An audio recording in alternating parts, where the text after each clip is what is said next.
Welcome students again.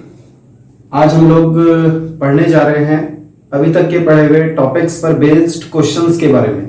तो important part है, numerical segment है, फिजिक्स में सबसे इम्पोर्टेंट माना जाता है और कुछ लोगों को डिफिकल्ट भी लगता है because of lack of practice only. तो आप लोग जरूर प्रैक्टिस कंटिन्यू रखेंगे, प्रैक्टिस करते रहेंगे, ध्यान से समझेंगे। जिस तरह के क्वेश्चन हम यहाँ पर करने जा रहे हैं उस तरह के क्वेश्चन आप एडिशनल बुक से भी प्रैक्टिस कर सकते हैं और अच्छे से आपको कॉन्सेप्ट समझ में आएगा। तो फिलहाल अभी हम जो क्वेश्चंस करने जा रहे हैं वो एनसीईआरटी बुक के क्वेश्चंस हैं और उसमें मैं पहले आप लोगों को बताने जा रहा हूँ एग्जांपल्स। एग्जांपल 8.1, 8.2 और 8.3 ये आपकी बुक में सॉल्व भी हो रखा है, लेकिन फिर भी कुछ बच्चों को ये समझ में नहीं आता है सॉल्यूशन देखकर भी, तो इसलिए हम आज इनको डिस्कस करने जा रहे हैं। ठीक है, तो रेडी है सब लोग? स्टार्ट करें, देखते हैं। क्वेश्चंस की लैंग्वेज आपको यहाँ मैंने लिख दी है, यहां से भी देख सकते हैं और आपकी एनसीईआरटी बुक में भी ऑलरेडी लिखी हुई है, वहां से भी टैली कर सकते हैं। तो पहला क्वेश्चन जो आ रहा है, पहला एग्जांपल है हमारा 8.1। इसमें कहा गया है एन ऑब्जेक्ट ट्रेवल्स 16 मीटर। जो न्यूमेरिकल को करने का फंडा होता है वो ये कि इसमें जो वैल्यूज होती हैं उनको जरूर ध्यान में रखें, यही मेन फोकस में। और क्या पूछा गया है वो, बाकी की लैंग्वेज तो सिर्फ ग्रामेटिकली उसको मेंटेन करने के लिए लिखी जाती है, लेकिन मेन पार्ट उसमें दी गई वैल्यूज और क्या पूछा गया है वो उसको देखना होता है। तो जो पहला है 8.1, इसका सॉल्यूशन करेंगे। आपको पहले ही बताया है, एक बार फिर से बता देते हैं। न्यूमेरिकल जब हम करते हैं तो फिजिक्स के न्यूमेरिकल को आसान बनाने का बड़ा ही अच्छा तरीका है वो ये कि आप क्वेश्चन को पढ़कर उसको विजुअलाइज करने की कोशिश करें, उसे इमेजिन करने की कोशिश करें और उसका डायग्राम बनाने की कोशिश करें।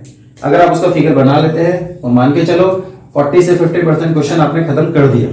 यहाँ क्या बोला है, an object travel 16 metre in 4 second. ऐसे कि स्ट्रेट लाइन में गया होगा, मान लेते हैं ए से बी गया 16 मीटर इन 4 सेकेंड।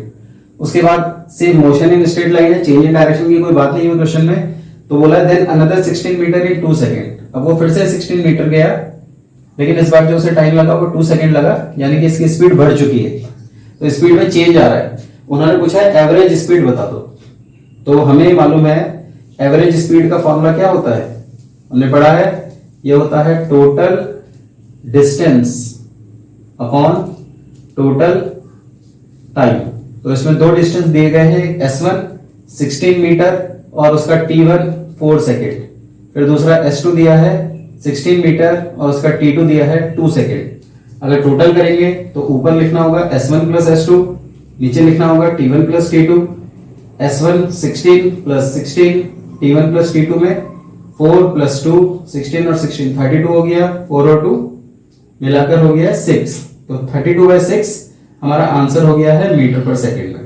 यही हमारा आंसर है। आपकी बुक में इसको डिवाइड करके फ्रैक्शन में यानी फ्रैक्शनल फॉर्म में है, डेसिमल फॉर्म में लिखा होगा।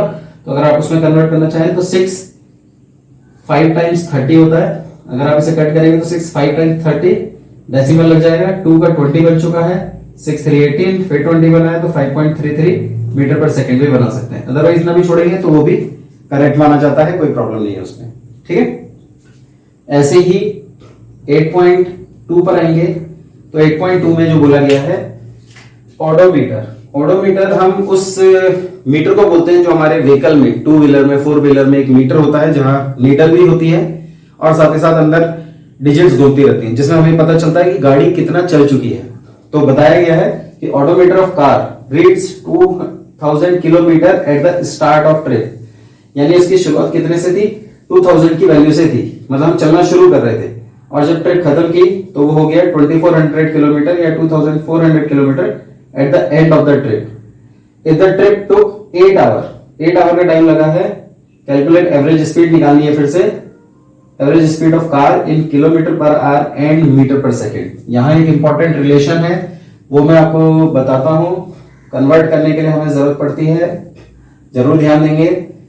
अगर आपको किलोमीटर पर आवर को कन्वर्ट करना पड़े मीटर पर सेकेंड में, तो ध्यान रखें इसको 5/18 से मल्टीप्लाई कर देते हैं। डायरेक्ट है, किलोमीटर को हमने 1000 मीटर और आर को 60 × 60 सेकेंड करके स्प्लिट किया है और सॉल्व किया है, तो हमें वैल्यू मिल जाती है 5/18। ऐसे इसका उल्टा है, अगर आपको मीटर पर सेकेंड को किलोमीटर पर आवर में कन्वर्ट करना पड़े तो आप इसको उल्टा कर देंगे, 18/5 हो जाएगा। ये बहुत इंपॉर्टेंट है, स्टार लग गया यानी इंपॉर्टेंट हो गया, आपके काम आता रहेगा, जरूर याद रखेंगे इसको। उसका हम यहाँ पर इस्तेमाल करने जा रहे हैं। ठीक है, देखेंगे क्या है हमारे पास जो अगर डिस्प्लेसमेंट देखा जाए तो डिस्प्लेसमेंट या डिस्टेंस ट्रेवल कह लेते हैं, स्पीड की बात हुई है, डिस्टेंस फाइनल पोजीशन है 2400 किलोमीटर की और इनिशियल है 2000 की। तो देखेंगे तो डिफरेंस करके 400 किलोमीटर आया है, यानी एक्चुअल डिस्टेंस जो ट्रेवल किया गया है वो कितना है 400 किलोमीटर। टाइम बताया है, टाइम लगा है यहां पर 8 आवर, आर को ऐसे लिख रहे हैं। अब आपसे एवरेज स्पीड पूछी है, तो एवरेज स्पीड का फॉर्मूला तो सिंपल सा फॉर्मूला है, total distance divided by total time. Value रख दो, आपका आंसर अगर डिस्टेंस किलोमीटर में है और टाइम आवर में है तो आंसर किलोमीटर पर आवर का आ जाएगा। 8 को काटेंगे तो 8 5 40 होता है और 0 ये इधर शिफ्ट हो गया तो आंसर बन गया 50 किलोमीटर पर आवर। अब इसी को हम बता देंगे कि क्योंकि 1 किलोमीटर पर आवर होता है 5/18 times of metre per second, तो देयरफॉर 50 किलोमीटर पर आवर का आंसर आ जाएगा 5/18 इंटू 50। तो 50 इंटू 50, 50 इंटू 5 250, 250/18 किलोमीटर पर यह आ जाएगा answer metre per second.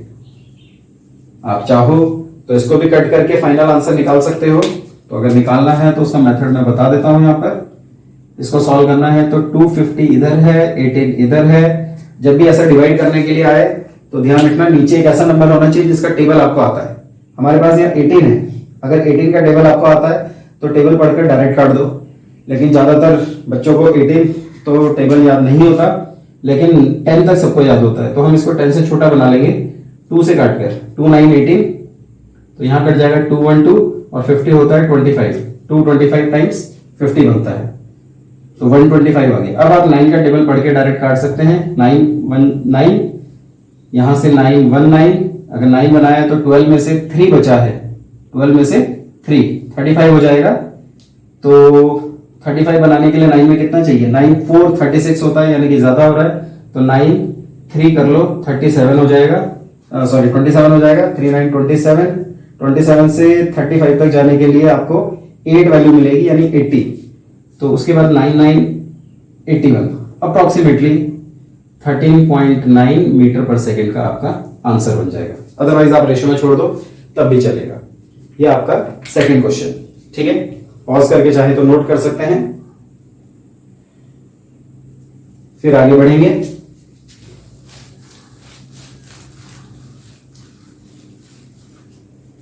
Number 3, 8.3 को देख लेते हैं। इसमें कहा गया है उषा स्विम्स, उषा तैर रही है 90 मीटर लॉन्ग पूल में। अब उसमें बताया 180 मीटर उसने कवर किया है 1 मिनट में by swimming from one end to other end back along same straight path. तो एक एंड से दूसरे एंड तक वो ट्रेवल करके जाती है। एवरेज स्पीड और एवरेज वेलोसिटी दोनों पूछी है। मतलब आप ये कह लो कि ए से उसने तैरना शुरू किया, यहां से तैर कर जा रही है, 90 मीटर लॉन्ग है और फिर वापस भी आ रही है, इधर गई और फिर वापस भी लौटी। तो 90 मीटर इधर 90 मीटर इधर, टोटल हो गया 180 मीटर। टाइम दिया है 1 मिनट का और आपसे पूछ रहे हैं एवरेज स्पीड और एवरेज वेलोसिटी। अगर हम A टू B और B टू A वापस टोटल डिस्टेंस की बात करें तो टोटल डिस्टेंस हो जाता है 90 प्लस 90, वो आपको डायरेक्टली 180 मीटर दे रखा है। टाइम बताया है 1 मिनट। तो ध्यान रहे जब ये डिस्टेंस मीटर में है तो टाइम सेकंड में होना चाहिए, इसको हमने 60 सेकंड कर दिया। तो बस एवरेज स्पीड आ गई, total distance upon total time. ऐसा करते हैं तो इसका मतलब कॉमन सी चीज है, जो ऊपर लिखा है वही नीचे लिखा है। टोटल डिस्टेंस 180, टोटल टाइम 60, 0 से 0 काट दिया, 6 से 3 काट दिया और आंसर आ गया 3 मीटर पर सेकेंड।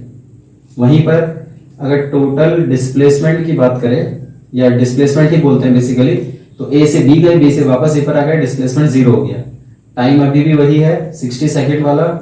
तो अगर एवरेज वेलोसिटी की बात करेंगे जिसमें हमें डिस्प्लेसमेंट लिखना होता है, डिस्प्लेसमेंट डिवाइडेड बाय टाइम, तो आंसर आपको दिख ही रहा है 0/60 और 0 से 0 को किसी से भी डिवाइड करो आंसर 0 ही बनता है। बस 0 है, उसमें यूनिट लिखने की भी आपको जरूरत नहीं है। ठीक है, ये 3 हमारे सॉल्व एग्जांपल हैं।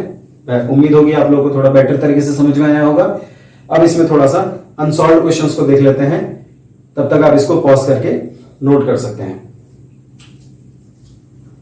तो देखेंगे आगे के क्वेश्चंस अनसॉल्व क्वेश्चंस है, बुक में मिलेंगे आपको, अदरवाइज यहां भी लिखे हुए हैं। पहला क्वेश्चन बोला गया है distinguish between speed and velocity. Speed और वेलोसिटी के बीच में डिफरेंस बताना है आपको। तो जब भी ऐसा डिफरेंस बताया जाए तो सबसे पहला आसान तरीका होता है उनकी डेफिनेशन बता दो। एक एक पॉइंट तो उनकी डेफिनेशन का चल जाएगा। पहला पॉइंट जो होगा, it is ratio of distance to time. जबकि यहां पर क्या बोलेंगे, it is ratio of displacement to time. ठीक है। एक और जो मेजर डिफरेंस है वो ये कि ये स्केलर होता है और ये वेक्टर होता है। एक और डिफरेंस है, इट इज ऑलवेज पॉजिटिव, ये हमेशा पॉजिटिव होता है। इसमें इट मे बी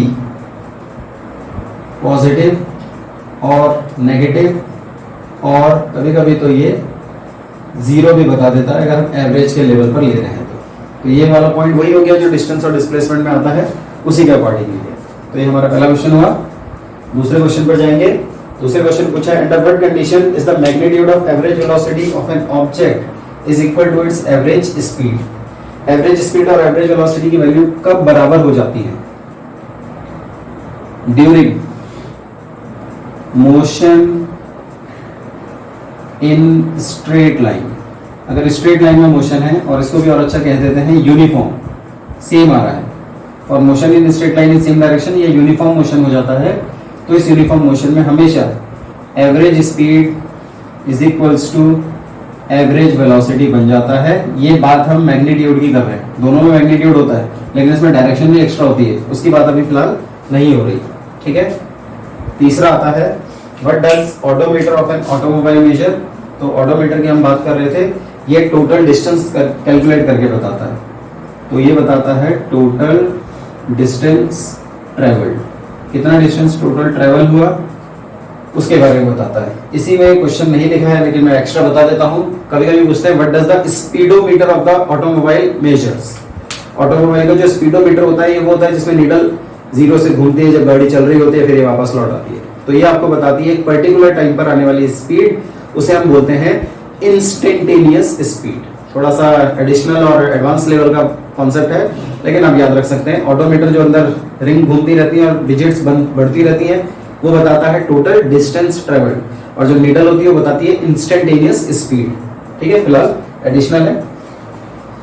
उसके बाद अगर हम अगले क्वेश्चन पर जाते हैं, फोर्थ में, तो पूछा है what does path of an object look like. कैसा दिखेगा ऑब्जेक्ट का path when it is in uniform motion. तो बात कर ही रहे थे, it will be motion in straight line. Motion in straight line का एग्जांपल होता है uniform motion, motion in straight line. फिर फिफ्थ आ रहा है, ये थोड़ा सा देखने का बड़ा है ना, करने का बड़ा नहीं।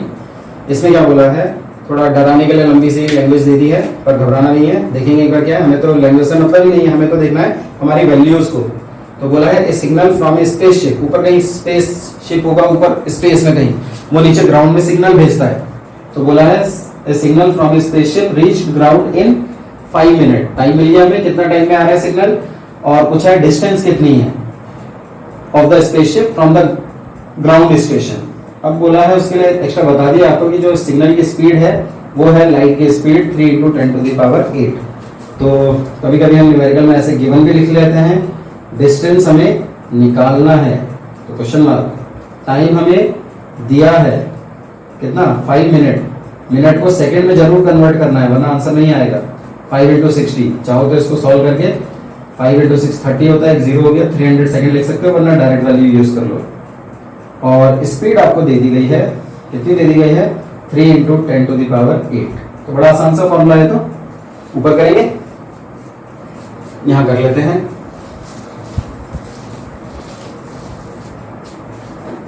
इसमें एज स्पीड का फॉर्मूला है हमारे पास डिस्टेंस डिवाइडेड बाय आई। तो स्पीड हमें चाहिए डिस्टेंस, तो डिस्टेंस को वही रहने दो, छेड़ो मत उसको, टाइम को इधर मल्टीप्लाई करके ले आओ। इस बात को हम बोलते हैं क्रॉस मल्टीप्लिकेशन। बस बन गया फॉर्मूला। स्पीड हमें पता है 3 × 10⁸, टाइम हमें पता है 300 और डिस्टेंस हमें चाहिए। तो 2 जीरो यहाँ है, 8 जीरो यहाँ है, मिलकर हो गया 10 जीरो यानी 10⁻10 और 3 को 3 से मल्टीप्लाई कर दिया तो 9। ये आ गया मीटर में आंसर।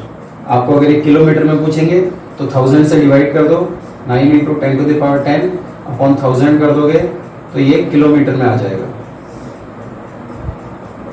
और इससे आंसर बन जाएगा 3 जीरो नीचे, ऊपर से 3 जीरो कम कर दो, तो 3 जीरो अगर कम करेंगे तो 10 जीरो की जगह 3 जीरो कम करने के बाद 7 जीरो बचेंगे और ये हमारा आंसर किलोमीटर में भी बन जाएगा। ठीक है, कभी कभी ऐसा भी पूछ लेते हैं, तो जैसा कि आप बताना चाहें आंसर उसके अकॉर्डिंगली बता सकते हैं।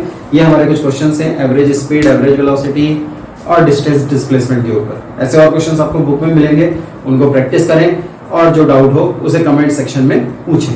ठीक है, आज की क्लास में इतना ही करते हैं। इसके बाद हमें एडवांस कॉन्सेप्ट पढ़ना है, कॉन्सेप्ट ऑफ एक्सेलरेशन, उसमें हम मिलेंगे अगली क्लास में, उसे हम अगली क्लास में देखेंगे। तब तक के लिए गुड बाय, टेक केयर।